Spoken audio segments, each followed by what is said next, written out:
We are stoked. I'm a terrible sore loser. I don't follow the rules. All the bearded guys seem to lie. Yeah. There are rumors galore. I am so up and down in my emotions right now. Retain salad. Okay. Where there is smoke, there is always fire, etc., etc., etc. You don't do it. Been there, done that. And we'll get into it later. They know crap about hockey. Come on. Well, I laugh it off. I have no issue. Here's the thing, though. I have nothing to do. I'm okay with this deal. There was no other option. So now you have nothing. We already blew it. Win now, win now. It paid off. I will eat my pants. Hey guys, it's Two Guys in Hockey Talk. I'm Pawel the Cat, Zygmunt, and I'm revingev, Evan Renaerts. Great to be back with my co-host Pawel, and it's been another exciting week. Yeah, it's been packed. So grab your bevy. We've got some great highlights and notes for you from around the NHL. We also have a great guest tonight, Drew. Is coming in, all about Winnipeg. But before we get to it, go ahead. No, let's do it. Let's do it. But before we get to it, we got some notes on the NHL. So, Evan, what's been happening in the NHL? I don't feel like anything's going on. Oh, man, I know. Other than preseason is up and about. Obviously, you're going to talk about our new franchise that just came in. I will say before I hit the preseason, there's been a little bit of talk around Thomas Hertl. It's hinted that he may be willing to accept a hometown discount to stay with the Jets. The Sharks. I'm so Jets focused. I'm so excited about the Jets here. I'm forgetting about the Sharks. But, Joe Thornton, for example, took less money to spend time there. And he said, I like that idea. He goes, you can go somewhere, you can sign maximum dollars, maybe make even too much, but you lose for 8 years. Yeah. So here's the problem, though. Is San Jose going to be able to put a team together that he's not going to lose and take a hometown discount? Yeah. So I kind of wonder, right? I mean, he's making 5.6 kind of round. He's probably going to come in at around 7. So anyway, so we got that news. We also got DeBrusk. This is going to be his RFA year. We still don't know where he's going to line up in Boston. We'll talk in next week, not this week. Next week we lined up. We got a great host coming on, Alex Thomas, former host. He's been a play-by-play broadcaster for different groups, the Springfield Falcons back in the day. Got a new gig. We talked about that last week with the Hartford Wolfpack, their new play-by-play. So he's going to join us. And just so you guys know, the Hartford Wolfpack is the AHL team for the New York Rangers. So I've asked him to bring it and practice his stuff on us, Pawel. Oh, you better bring it because I'm ready for anything he throws our way. So he's a Boston boy, so hopefully we can get some stuff out of him on DeBrusk. Maybe talk to us. So what happened in our opening preseason here? Well, I mean, the Seattle Kraken had won their first game against the Vancouver Canucks. Granted, it wasn't their full team, but, good for Seattle for winning their first game in their inaugural season. It was pretty exciting. I know it was a little tough to find online to watch. Yeah, I know the NHL was having some issues with loading it and presenting it, so that's something they got to clear up. But it was a solid game. I caught a bit of it. I was excited. I do like those jerseys. I like what the team brings, and I mean, they're getting some scoring. Their goaltender is solid, and their defense is very, very tough. So it's exciting to see. They're playing some other teams in the upcoming games. So I'm looking forward to their first game officially versus Vancouver sometime in October, whenever the season begins. Speaking officially, how about officials? I know, dry humor. I'm hearing NHL officiating, they're looking at starting to involve women and opening the door to NHL linesmen and referees for women. Great. This is an exciting day for hockey, seeing it open. Amazing. So all you women officials that you've been working the game, you keep working hard.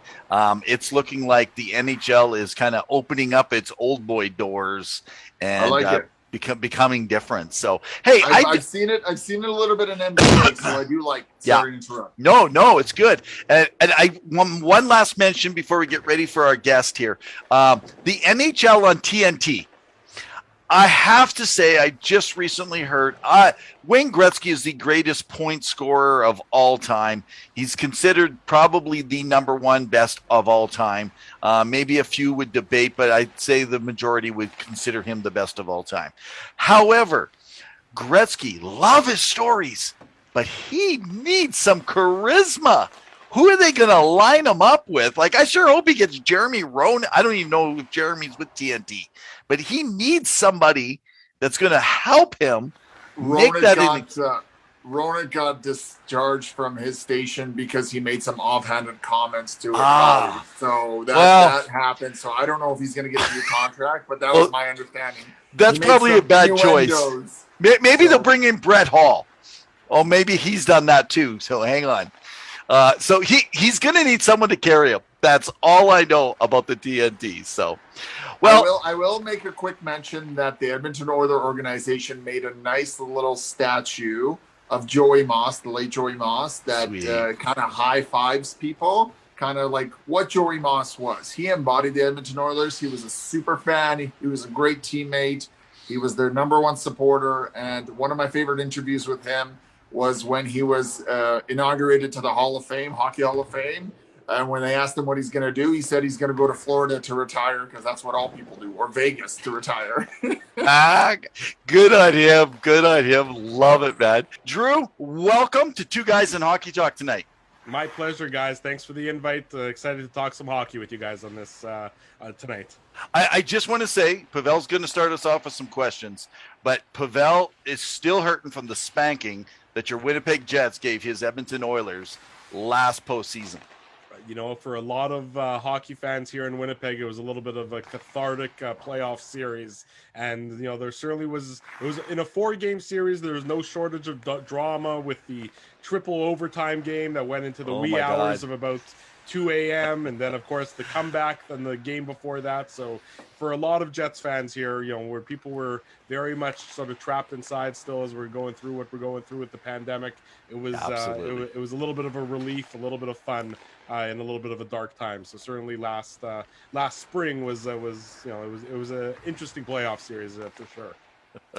It was definitely electric with what we saw. I mean, there were close games, but give it up to Hellebuck for playing unreal and over his head, and the team just played and shut down the dynamic duo. So props to them. So thank you for joining us, Drew. We wanted to first kind of start and get your history and your love of passion for hockey and where it kind of emerged from. If you want to talk a little bit about your background and kind of how it led you down to where you are now.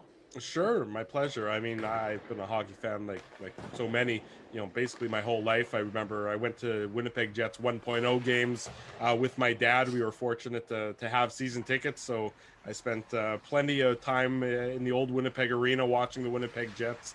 More often than not, be on the losing end of some contests. But that's probably where my love of hockey certainly originated, and we started up a Legal Curve. Oh gosh, how many years ago has it been now? Close to 15 years ago. We started, as a website. This is long before, of course, the Winnipeg Jets were back, or there was any inkling that the Jets were really going to come back. My buddy started a website, legalcurve.com, and it morphed from there. And then we started doing a radio show. Again, long before the Jets came back, we were doing radio, and then ended up moving to TSN Radio here in Winnipeg. At that point in time, it was called Sports Radio 1290. It wasn't yet branded as TSN Radio. And then, sort of when we made that move, things were beginning to percolate a little bit more. Is there going to be an NHL hockey team back in Winnipeg? And I'll never forget, I mean, we were on air that night where the announcement was made, or Stephen Brunt in the Globe and Mail wrote the article that the Winnipeg Jets were coming back, or that the Thrashers were moving to Winnipeg, I guess, to be more accurate. And we were on air that night, I think, until about 2 a.m, and then we quickly went home for not very long, and we were back on air again, I think about 5:36 that morning, and we were taking calls from all around the world the night before and again in the morning, and it was certainly a jubilant occasion. So we were doing that, and we've been doing the show basically weekly, sometimes more than weekly, and we've started doing post-game shows as well on our YouTube page. So you can check us out on our YouTube page, of course, Illegal Curve Hockey. We do post-game shows after each and every Winnipeg Jets game, in addition to our weekly Saturday morning Illegal Curve Hockey show. Amazing, man. You guys stay busy, don't you? Yes. That it was, this all sort of, we were happy, we were thrilled to be on TSN Radio for so long, and then the powers that be pulled the plug on the radio station. So when the radio station is no more, you have to sort of pivot and figure out your next course of action. And I think, I'm trying to remember, did they pull the plug on a Tuesday or a Wednesday, whatever it was? And that Saturday we said, no, we're going to be on air. We're still going to do our show, and we're going to have it up for podcast, and we can have viewers. So we quickly pivoted, and we do the live streaming now with our YouTube channel and all of our social media platforms. And of course it's available on the podcast. And then last year we said, first of all, we're all at home because nobody's going anywhere. Why don't we do some post-game shows? That's the beauty of, I built a studio for myself here in the basement of my house, and we all just, you flick on a computer, you flick on a camera, and we were doing post-game shows, and we realized there's a huge audience for it that was otherwise not being served. So we started doing post-game shows, and we did them all for last year, and we're going to do another 82 post-game shows plus playoffs to this coming year. So I spend a lot of quality time with my wife in the spring and the summer, and then in the fall and the winter, she's like, who are you again? Where you been for the last little while? So where do now I met you through Twitter. Actually checked in and had been following you. So on Twitter, there's two different ways to reach you, right? You reach Illegal Curve and yourself. That's right. So if you want to reach Illegal Curve as our sort of the company Twitter, that's at Illegal Curve. And again, our website, illegalcurve.com, on YouTube, Illegal Curve, Instagram, Facebook.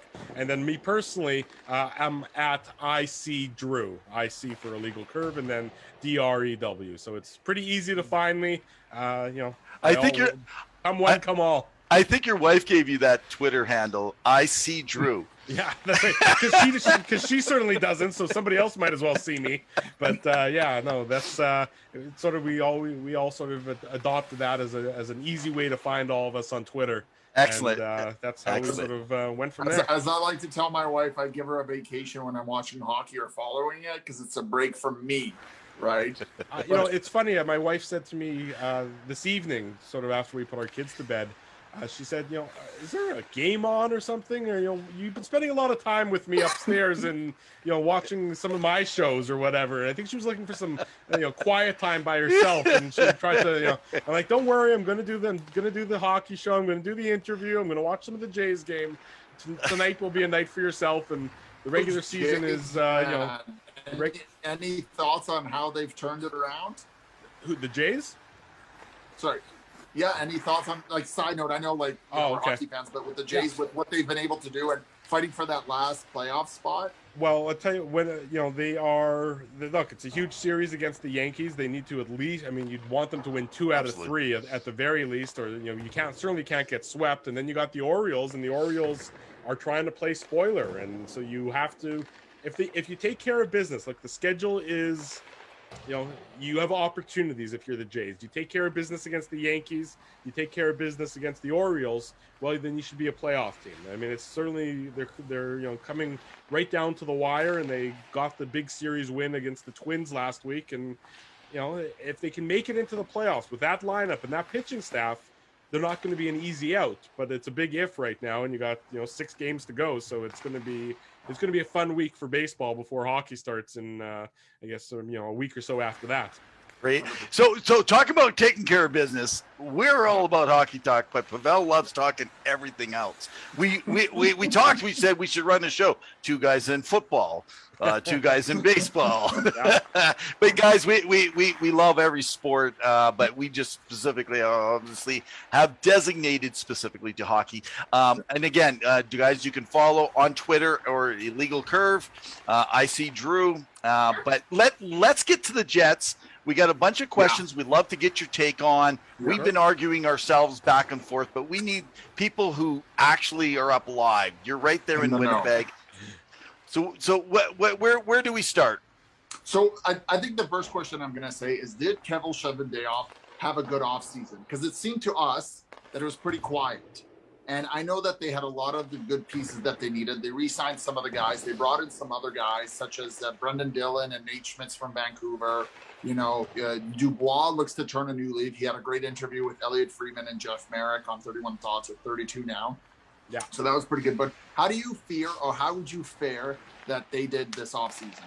I certainly think that this is an improved Winnipeg Jets team from what they had last year. The subtractions from the roster, and the main subtraction would be Mason Appleton, who they lost to the Kraken in the expansion draft. Mason Appleton's a nice player. He's got a lot of nice upside. He really came into his own last year, but he's not a debilitating loss by any stretch of the imagination. No disrespect intended.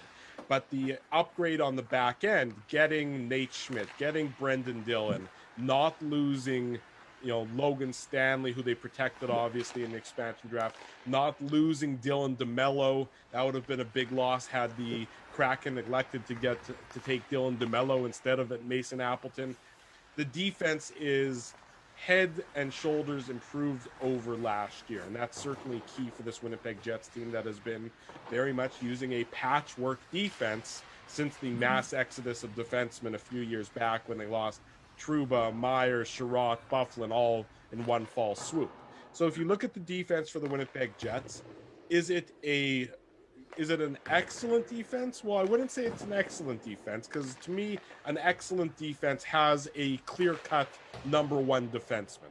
Jets don't have that. But do the Jets have a defense that's filled with 2, 3, and 4s instead of maybe 3s, 5s, and 6s? Yeah, I good would point. say they do. So having 2, 3, and 4, they have better depth on their defense.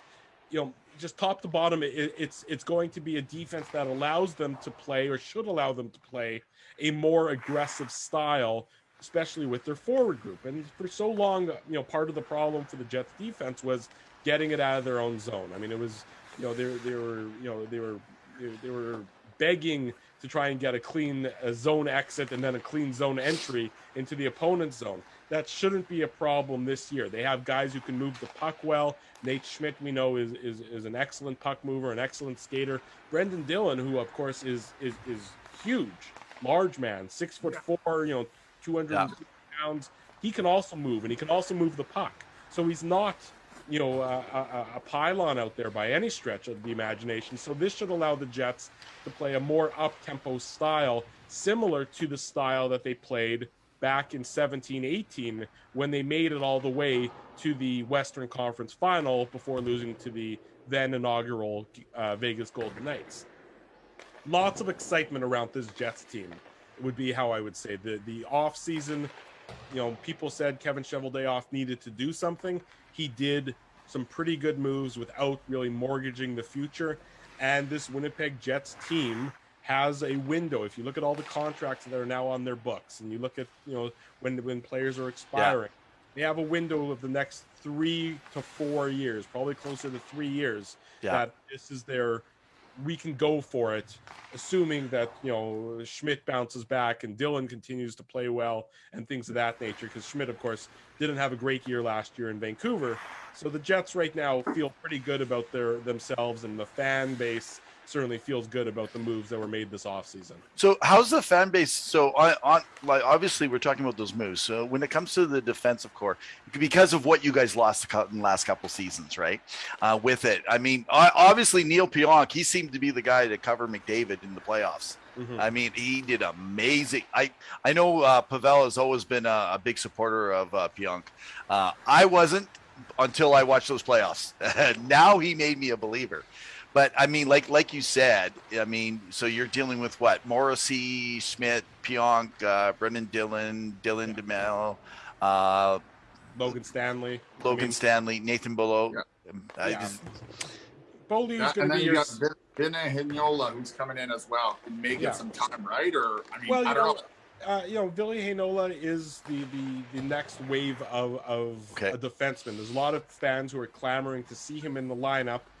On opening night, would I expect him to be in the lineup? I wouldn't. I would think he's probably, at this point, earmarked to go play for the Moose probably, and play, number 1 minutes for the Moose to start the season. That's not to say, that being said, as soon as you're going to have an injury on the back end, he's probably the guy who's going to be next man up. Yeah. Nathan Beaulieu is going to be your seventh defenseman, but we know what the ceiling is on Nathan Beaulieu at this stage of his career. Loyal soldier, good veteran guy, but he's certainly got a limited upside. Billy Heinola has a huge upside. There's no question about that. Is there a possibility he could beat out Logan Stanley for a spot? Yeah, there's a possibility, but I think that would probably be more of a surprise than anything. And I'm just not sure that defensemen really ever get to shine that much in the preseason. It's sort of hard for a defenseman to really stand out and prove that, in the preseason when you're not going to see him, are you going to see Heinola, 3-4 of the 6 games? You can see Stanley 3-4. So unless one of them looks, unless Stanley looks absolutely abhorrent and Heinola looks, the second coming of Bobby Orr, which neither of those two things are necessarily going to happen, I'd expect Heinola is going to start the season with the Manitoba Moose, but he's also going to be, internal growth can come from him cracking in the lineup if need be at that point in time. But you mentioned Neil Pionk. I mean, Neil Pionk has turned into be a wonderful surprise. People, when they got him from New York as part of the Trouba trade, remember the Trouba trade was for Pionk and the draft pick that turned to be Heinola. So if you can get Pionk and Heinola into your lineup, well, you're doing okay in that when you think back to that Trouba trade. But Neil Pionk has proven to be just the best Jets defenseman since that trade took place, and people expect nothing but the same this year because he's sort of proven it year in and year out. And the entire defense should get an upgrade simply by the reinforcements, the addition of the Nate Schmidt and the addition of Brendan Dillon, replacing guys like Tucker Poolman, replacing guys like Derek Forbort. I mean, Derek Forbort was terrific for the Jets last year, but then he just ran out of gas. And I mean, you know, that's what you can expect from him. He played way above his head. But Tucker Poolman, you know, he was playing with Josh Morrissey for the majority of last year. Tucker Poolman is best suited for a third pairing role. And the expectation is you put Morrissey with a better defenseman, Morrissey's game should improve and revert back to what we had seen a few years back, again, prior to the mass exodus. Okay, so on Pierre-Luc Dubois, let's move up to the forwards for a minute. Like we saw some different articles coming out. Who knows? We might have read an article from Illegal Curve as well. Hint, hint. Great stuff. But when it comes to him, he's talked about some reasons he struggled last year. You know, what's the word around what potentially we could be looking at this year? Is he still working through some stuff? Do we think he's going to be ready? Where are we at? He seems way more comfortable to start this training camp. He looks like he belongs. Whereas, I mean, you know, last year, as he talked about, and you mentioned it earlier, he talked about it on 32 Thoughts with Jeff and Elliot. Talked about it in the, you know, in media availabilities at the start of training camp and just prior to training camp. Last year was so stop and start and just never got comfortable. And he said that his conditioning, you know, which he says has always sort of been the fallback for him, that he's always in supreme condition, so that if he's, you know, sometimes you just don't have it. Some nights you don't have it like you want to have it on ice. You always have your conditioning to fall back on to have an impact and have you know, make a contribution to the team. He said last year with COVID and not being able to train like he typically would, he wasn't where he wanted to be. Then he gets traded to Winnipeg. There's a quarantine period for a couple weeks. He gets into a few games, maybe starts to get into a rhythm, boom, injured. And then he's back out of the lineup, and it takes him a while to get in. And is he a centerman last year, or is he a winger? And he was, you know, a little bit of both and really not impactful in either way. This year, you're, you know, from day one of training camp, boom, you're a centerman. So he's got the comfort there. You know, he's been on the ice all off season, he said. You know, the conditioning, that's not an issue anymore like it was last year. He was able to skate. He was able to do what he wanted to do to get ready for the season. You know, put another check mark there that this is a, you know, he's more comfortable there. And then you pair him with the, you know, certainly if not the Winnipeg Jets best forward, certainly a guy who's right in the conversation.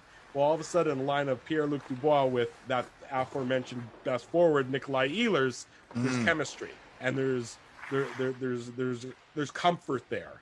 And so what you're seeing, I think, right now is a more comfortable Pierre-Luc Dubois. And most people, myself included, are expecting to see a bounce back season from Pierre-Luc Dubois. See a guy that looks like the guy who we remember in the bubble dominating the Toronto Maple Leafs, shutting down Austin Matthews.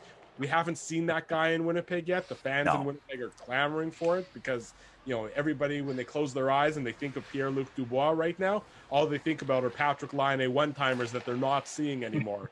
So instead, but as soon as Pierre-Luc Dubois, you know, goes on a heater or goes out and shuts down, you know, one of the best forwards in the league or something like that, or him and Nikolai Ehlers continue to make some beautiful music together, that'll eventually subside. But I think you're going to see a better Pierre-Luc Dubois this year. I would, you know, I'd bet money on that. He's going to be a much bigger contributor to the Winnipeg Jets. So then with the upcoming season, and we know that Mark Scheifele's still serving one suspension left for his hit on Jake Evans last year. It was kind of a ugly hit. I mean, it happened, you know, we don't need to recollect it. Do you put Dubois, does Paul Maurice put Dubois and his coaching staff on the first line center, or do you give somebody else that opportunity? What are your thoughts? Well, it's just the one game, so I don't think they're really too worried about that one game. I don't think it's going to. I don't think Paul Maurice is going to really worry about that, you know, in terms of his philosophy. I mean, Paul Stastny can go up and play center for that one game. You know, right now he's been on the wing of the third line for the most part this off season or this training camp. So for that one game, I don't think it's a big concern. I think what you're going to see with the Winnipeg Jets, you know, Connor, Scheifele, and Wheeler are still. Looks like they're going to be together because Paul Maurice is comfortable with it, and and usually that line produces. They may not have been analytical darlings the last couple years, and I understand that, but for the most part, I think this year you put that line with the puck moving defense behind it, good things should happen. So you're going to have, and Scheifele and Connor are going to be the drivers of that line. And if Wheeler can have a bit of a bounce back season, then terrific. Paul Maurice knows what he has with that, and he's comfortable. Then you put Ehlers and Dubois together. Well, all of a sudden, Ehlers and Dubois can drive that line, or Ehlers can drive that line almost on his own, and Dubois is a pretty good passenger, and then Andrew Kopp is playing with them right now, and Andrew Kopp is in the last year of his contract. He signed a 1-year deal with the Jets as he was a restricted free agent. He's unrestricted at the end of the season. Andrew Kopp had a career year offensively last year.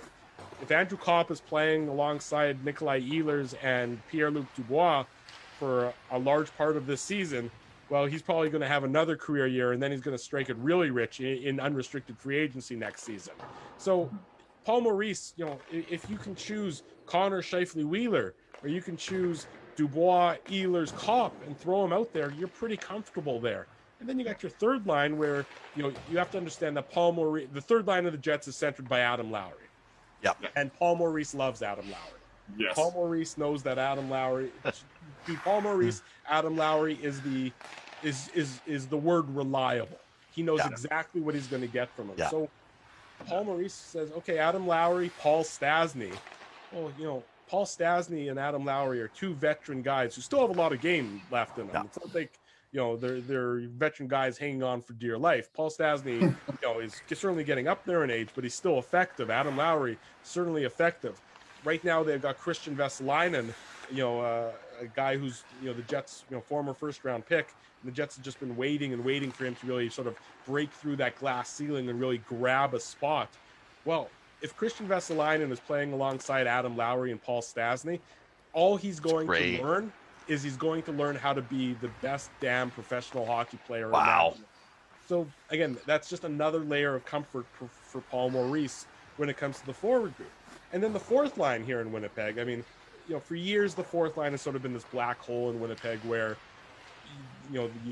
Paul Maurice can barely throw them out there for more than 6, maybe 7 minutes a game.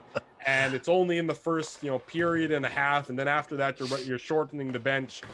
Now, you have in Riley Nash, a quality veteran fourth line center. Riley Nash is a guy who, has in past scored some goals. He's not going to score very many goals for you anymore, but he also suppresses offense from the other team. So he's perfect for a fourth line shift where you want nothing to happen. You want your fourth line to play, 8 to 10 minutes a game, and you want that the opposition to get nothing in those 8 to 10 minutes a game. Well, Riley Nash is going to be pretty effective there, and he's alongside Jansen Harkins, and he's alongside. I mean, it's not clear yet who it's going to be. They've got Evgeny Svechnikov in camp, formerly of the Detroit Red Wings, a former first-round pick. They're trying to give him a spot, or seeing if he's going to take a spot. They got David Gustafsson, another former draft pick who's right at that level where he's almost too good for the AHL, and he's ready to break through the NHL. So you have more options, more quality options than I think Paul Maurice has had in past years. And that goes back to the offseason question from before. Are people happy? Yeah, Kevin Cheveldayoff made some good moves and brought in some players. And he always brings in guys, depth guys on a 1-year contract. Sometimes those guys really just, aren't really cutting it anymore. Riley Nash is hopefully not going to be that because, all the numbers say he's still an effective NHL player. I think right across the NHL, it's always looked at the top 9, like your guys' top 9 in Winnipeg.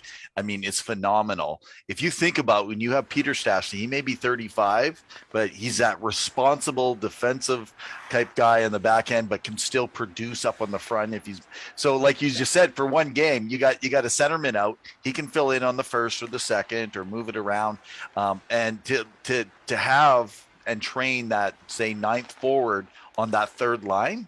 Mm-hmm. I mean, he's yeah, exactly. And you look, you got guys on all three lines. Maybe not even so on the second and third line, especially. You got guys who've played center. You have obviously Dubois and Kopp has played center before.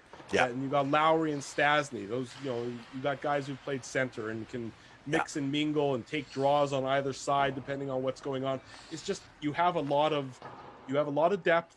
You have a lot of professional hockey players and professional hockey players who can still contribute and who can still be effective in the roles that you're asking them to. And then the young guys, the Vesalainens, I'll even throw Svechnikov still in that mix. The Jansen Harkins, former second round pick, the Gustafsons, those guys are just, again, insulated by veterans. You're not asking too much of them. You're not throwing them to the wolves. They have a bit of a learning curve, but they also have the comfort in knowing that they're going to be learning next to some quality NHL players. So again, the expectations in Winnipeg are high for this coming season. People look at this Central Division, this revamped Central Division that's got Arizona in it, and they say, look, Colorado's probably the best team because they have, they got the McKinnons, and they have the we know they Landeskog, the Makars. Yeah, the Makars. They have such fantastic talent, but they got a little bit of question marks in goal. They probably look at the Jets and say, the Jets have, they might not have that superstar talent, but do they have the depth? Yeah, they do. And do they have the better goaltending? Yeah, they do. So people in Winnipeg are expecting the Jets to be competing right for the top of the Central Division and certainly being playoff bound at the end of the year, especially when you look around the rest of the Western Conference, which, to be perfectly honest, isn't great outside of the first, outside of, I'd say, Colorado, Tampa Bay, Winnipeg, and Vegas. Those are probably the three best teams in the Western Conference, and after that, it's a little bit of a it's like you have a second tier group that kind of falls in. So so talking about when you're talking about the forwards, we're talking a little bit on the defense. What about in goal? Because I know I'm hearing from a lot of different people, their concern is not Connor Hellebuyck himself; it's actually who's backing him up. Yeah, Eric Comrie. Like what if he struggles? What is in the system? What could they do? Because he can only still play so many games. Yeah, so I mean, what you're looking at, Eric Comrie signed with the Jets, and Eric Comrie is a guy who was a Jets draft pick, forever ago, and he's bounced around and he's been with the organization. The organization loves him, and Eric Comrie is one of the nicest hockey players I've ever had the privilege of speaking with and meeting, and just a wonderful young man. And this is really his first opportunity to be a clear-cut backup goaltender in the NHL. And there's a lot of people who say, can he do it? He's never done it before. His numbers is very limited action. You have to understand that Eric Comrie, was moving around here, there, and everywhere on waivers the past few years, where he's never really been able to settle in and get into a routine or anything. Yeah. His numbers haven't been good at the NHL level. So, look, if Connor Hellebuyck goes down, the Jets are in trouble. But, the reality of the salary cap situation is they didn't have the money to pay more for a backup. So I think they're going to say, look, Connor's obviously our guy. We're going to play Connor 67 to 72 games this year. Yeah. And Eric Comrie is going to come in and he's going to get between 10 to 15, probably closer to 10 to 15 starts, maybe a few other appearances if Connor's having a night, an off night or something like that.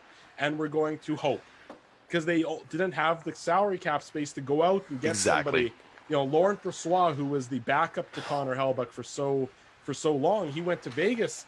And the Jets didn't have a chance of being able to get him for the money that he ended up signing with in Vegas. I believe he got close to $2 million a year in Vegas, and the Jets just didn't have the cap space for that. I mean, Brossoit, he got $2.3 million a year. 2.3, in Vegas. Yeah. So I mean, the Jets wasn't a possibility when you look at the salary cap space. So the Jets are gonna hope that Eric Comrie can do the job for $750,000, and can he? Well, I mean, like I said, you try not to root for, try not to root for people, but Eric's a really nice Absolutely. guy. And, so personally, I'm hoping he can do the job just because, he's been such a good, he deserves an opportunity to be settled into a role and maybe grow into it. But that being said, if the Jets lose Connor Hellebuyck for any period of time, they're probably in a lot of trouble because they don't have a veteran guy. Almost for the Jet, I mean, if you're the Winnipeg Jets, you almost hope that the NHL comes out and says each team gets a roster exemption but needs to carry a third goaltender for some COVID protocol stuff. That would be nice. Well, like they did last year with the taxi squad, and I've heard, rumors or murmuring that there might be this happening again just in case, but then that would just sort of add a little bit more depth because after Comrie, you go down to the AHL ranks, and it's Mikkel Burden, who's he's been very good for the Manitoba Moose, but again, he's another young guy. He's only 23 years old. And they got Arvid Holm, who's an old draft pick, or not an old draft pick. He's very young. He's only 22. This is his first year, I believe, in North America. So I mean, the system is. There's nothing behind Connor Hellebuyck in the system that can be, anything close to replicating Connor Hellebuyck. So the Jets better hope he stays healthy. So and Eric Comrie for the 10 to 15 games, the Jets hope that he can. Do the trick. If Connor Hellebuyck goes down, they just need a hell of a lot of luck. Yes, that's good. But it's no different for other teams. There's always got to be a weak area with your money in the salary cap teams. And if you're going to have a heavy top end, and they got quite a few defensemen who are paid fair, not overpriced, but fair, you're going to have those issues. So that's just it. You have to, every team has a weakness or a bit of a hole. Exactly. And if you said that I think if you polled the 32 teams and you said, where do you want your hole to be? I think most would be fairly comfortable in a backup goaltender when you have a Vezina trophy winning goaltender and a guy who's, in the conversation among the top 3 goaltenders in the entire league, as your number one. Exactly. Yeah. And also, you need the same faith in Eric Comrie the way Chiarelli had in Mikko Koskinen to sign into a 3-year, $4.5 million extension. So if Winnipeg fans don't have that kind of faith, that's not really believing in this guy, is it? Well, let's not make mention that Chiarelli got fired about 48 hours after signing Koskinen into that contract. Well, he did, but I'm just saying. Hey, I'd just like to add that he has recently been now hired into the St. Louis Blues organization. Yeah. But I digress. He got an extension. It's crazy. They go around and around from organization to organization. Speaking of Winnipeg and everything that's happening, and we know the Central is difficult, and we know the competition. You've got Nashville, you got Minnesota, you still have Colorado. You have Dallas, who, when healthy, can perform, even though I don't know where their scoring's coming from that often. And of course, Arizona is going through a rebuild, so they're not really in that mix. I personally see probably 5 teams coming out of the Central and then 3 out of the Pacific, just because of the mishmash of the Pacific. So many unknowns. Yeah. And let's be honest, Vegas, and then there's the mishmash. Even Edmonton may make the top 2, but after that, it's tough to say. I would agree with that. Whose head is going to roll? Is it going to be Kevin Cheveldayoff's, or is it going to be Paul Maurice that's first to go? Now, we know Paul Maurice celebrated, I think last year, 700-plus games, so he's probably going to get up to 800 maybe next season, most likely. But is it the coach that's going to go first, or the GM? Well, the pressure this year is on Paul Maurice. Now, the loyalty that the organization has shown to both Paul Maurice and Kevin Cheveldayoff is, depending on your opinion, either admirable or it's not deserving. But for Kevin Cheveldayoff's been the only general manager that this team has had since they moved back from Atlanta. Paul Maurice has been the head coach here for the vast majority of years since the team moved back from Atlanta. The pressure this year, the pressure is on Paul Maurice because Kevin Cheveldayoff, went out and he got him a better NHL lineup. And so Paul Maurice, he's got all the ingredients now. Yeah. Now he's the guy who's got to make the stew. He's got to make the soup taste delicious. And I think he knows that. I mean, Paul Maurice certainly, has been around the NHL and then some and around the game of hockey. And, I'm not going to tell Paul Maurice anything he doesn't already know. But, he knows that there's pressure on him to perform because of the way the Winnipeg Jets are currently constructed, because of that sort of 3-year window that I mentioned. Now, if the Jets, I don't expect that, if the Jets start the year 1-3, then people are going to be, that Paul Maurice is going to be in trouble or anything. But there are expectations now. The time for pointing at the defense and saying, what did you want from me? Look at the defense you gave me. Can't do that anymore. You got a good defense now. You got a great goaltender. You have supreme offensive talent. It's now time for him to deploy the team in such a manner that takes advantage of all the assets that you have, take advantage of all the resources that you have, and that's why people expect the Winnipeg Jets to perform well. And it's not going to be, I'm not saying that he's going to lose his job if the Jets don't get to the conference final, because that would be silly, and I don't expect that to be the case.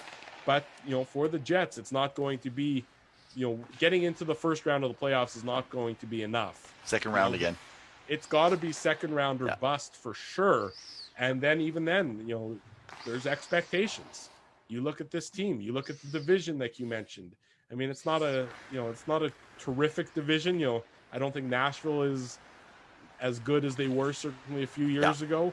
Minnesota is, they got Kiprizov, so Kirill the Thrill, so he's an exciting young player. But Minnesota, is certainly going through some roster upheaval, and it's not the same team that it was. St. Louis isn't the cup winner that they were a few years ago. Like I said, Colorado and Winnipeg, in my estimation, are the two best teams in the Central, and so the expectation is that the Jets will perform as such. And I think it's to the Jets' advantage if you look at their schedule to start. Their schedule to start in the month of October is actually pretty soft. They start out on the West Coast. They got a 3-game trip, or they got to Anaheim and San Jose to start the year. Anaheim and San Jose aren't anything to write home about. They go to Minnesota. They come home. They got Anaheim and Nashville again, and then they go back out west again to Anaheim, Los Angeles, and San Jose. Again, those are not what I would describe as a murderer row's worth of teams. You look at the October schedule, the 8 games in October.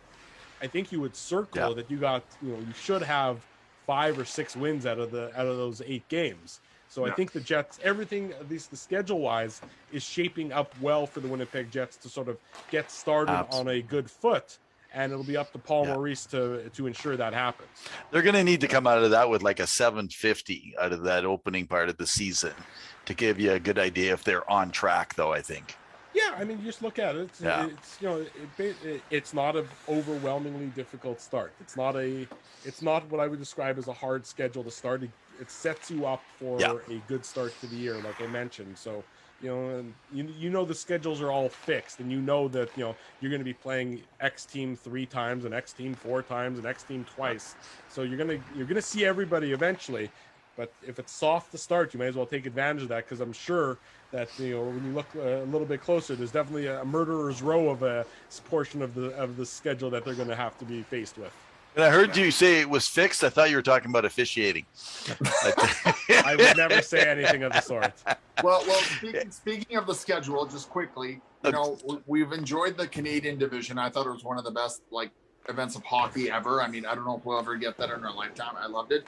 But knowing some of the teams and or players that are out there currently that are electric, who are you most excited to watching and reviewing through Winnipeg? I know you're a diehard Winnipeg fan, of seeing outside of the Canadian bubble, unless it is somebody within the Canadian realm.